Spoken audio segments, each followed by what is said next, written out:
Hi everyone, this is James. I am going to show you how to create a Kaltura video on Canvas so you can do video lectures. Uh, Here's my dashboard. So the first thing you have to do is set up and download the recorder. Here's my dashboard. Let's go to my graduate course. And on the left hand side here, ooh, look, I'm gonna pull up this little widget where we can draw. Okay. So on the left-hand side here, if you look over here, what you want to see is if you can find My Media. You don't see it. I see Media Gallery, but I don't see My Media, right? So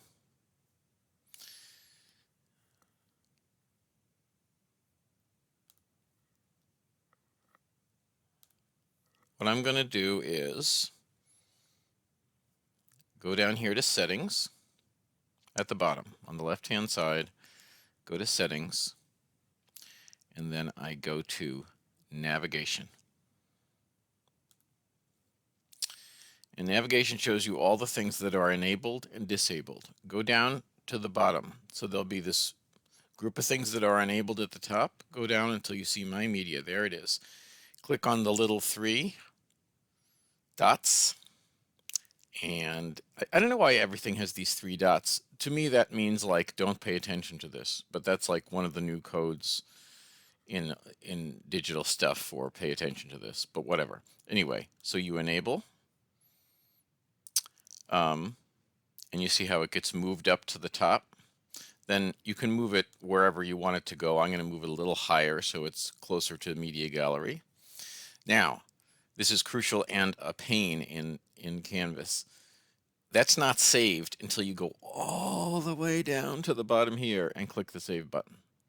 I've done this like 20 times where I forgot to save. So go all the way down to the bottom and save. Now you have My Media. Okay. We click on My Media, and you will see all the media that you have in the past recorded. I have recorded a bunch of stuff. You may have recorded nothing so far. Click on Add New and Kaltura Capture. Now, you'll get this page, and if you haven't downloaded it yet, obviously you download the little video capture thingy. Okay, now what I'm going to do is jump over to a PowerPoint because I can't actually show you how it works and use it at the same time, but I'll just show you some pictures of how it works. Okay, so what you'll see once you download it and start it up, you will see this little bar come up. It may look different on your computer depending on your software. Sometimes it's in slightly different formats. It gives you some options. So first there's the screen option. If you want to show the screen instead of your face, which is my preference, you can have a full screen or just show part of the screen. So for example, if I didn't want to show the sidebar, I could limit it. Then it automatically has your face on. That's me. I don't want to see myself when I'm giving the lecture. It's automatically set up to do half the screen and half your face. So you just go on top of the camera symbol there and click it until you see it grayed out, and then it will just do all screen. Now you may also want to do some lectures where you show your face. You know, the research suggests that students sometimes like that, and I think sometimes it's a good idea to do like maybe a short lecture with just the screen where you're showing them text and you're showing them images, and then another lecture where you're, you know, showing your face. But right now I'm not going to show my face. Okay, so then you click that red button and it will start recording. It'll give you a 3, 2, 1 countdown, and then it will just start recording everything that's on the screen and your voice. Now, right now, I am wearing one of these like big pilot style microphone arrays, If you want really good sound quality, it usually pays to have some kind of USB microphone, but it's not crucial. Your computer microphone will probably work okay. Okay, so once you start recording, you just keep talking, and anything you're doing on the screen will appear on the recording, and you'll hear your voice in the background. And so one of the things you might want to do in advance is put together a PowerPoint. This is my PowerPoint about the Gothic, and that way, sort of all the images you're interested in showing and all the passages. So, for example, here's a passage from the Castle of Otranto. I've, already picked out the passage. I've already highlighted the words I want to highlight. That's one way to do it in advance. Now, that's kind of labor intensive, and it's obviously a lot easier sometimes just to, put up a piece of text and talk about the piece of text you're talking about, or put up some bullet points, put up, an outline, whatever you want to discuss with the class. Put up the article you're talking about, and highlight as you're going through. You can highlight and point to different places in the article. So, for example, let me get an article up from. This is also from. All right, so this is an article from my graduate class about panopticism in Victorian London. And so, I can just get this up and say, look, let's highlight this part and we'll talk about this part. And that's, an also perfectly easy way to make the video. In general, most people who do online teaching agree that you don't want to have like 80-minute, 60-minute, 40-minute videos. You're much better off with 15 to 20-minute videos, sometimes even shorter, and doing several. So one thing I will sometimes do is, do one particular video for each poem we're looking at in class, or one video where I'm just talking to the camera, and one video where we're really looking closely at texts. So, you can approach in a lot of different ways. But when you're done, you click on the stop button, stop recording. Now I'm jumping back over to my PowerPoint, and you will see something like this.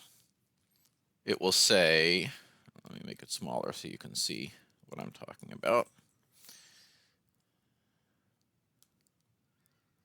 It will say, first of all, it will say save and upload. The title will be something like Kaltura capture recording, and then the date. You want to click on that and change it to a title that's more useful to you. You can always go back and edit it later if you forget. You can edit at this point. I'm not going to go into that right now. I'm going to just give you the basic information. So you click on save and upload, and once you click on save and upload, you'll see something like this. You'll see it in a queue of things that have been uploaded, and you'll see the percentage that it's uploaded to. And then if you go back over to My Media,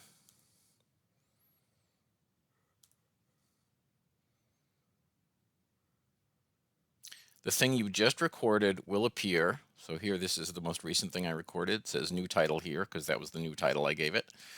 It will appear here. Once it appears, once it's all loaded up, first it'll say it's loading and you'll see gears. But once it's loaded up, how do you give it to people? Well, one thing you can do is go to the media gallery. Once it's in My Media, you can see it, but not everyone can see it. If you add it to the media gallery, then everybody in the course can see it. So you go to media gallery, add media. You click on the thing you want to add.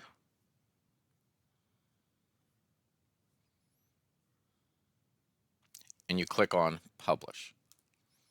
So now everybody in the course can see it.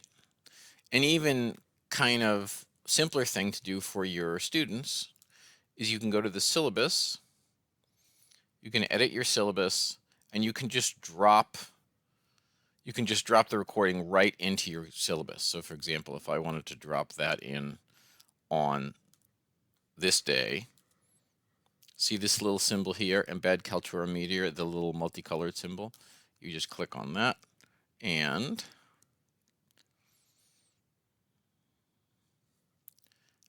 I'll click on new title here because that's the one I want to embed, and it takes a minute.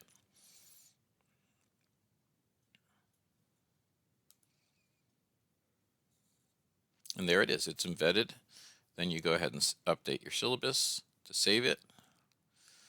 And the next time the student opens the syllabus, there is the video embedded right in it, and they can just click on it and play it.